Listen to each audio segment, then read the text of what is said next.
Hola tigres, bienvenidos a un nuevo vídeo del canal en el que voy a explicaros a cómo bloquear un usuario de YouTube desde el teléfono móvil.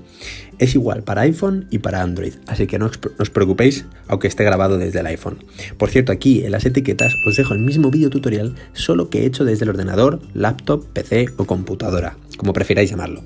Bien, lo primero que tenemos que hacer es acceder a la plataforma de YouTube, como es bastante obvio, y tendremos que irnos al perfil en cuestión que nosotros queremos bloquear, que nosotros queremos evitar que nos salgan sus vídeos y que comente en los nuestros. Vale, voy a entrar en este perfil para poner un ejemplo. ¿Sabías que crear un...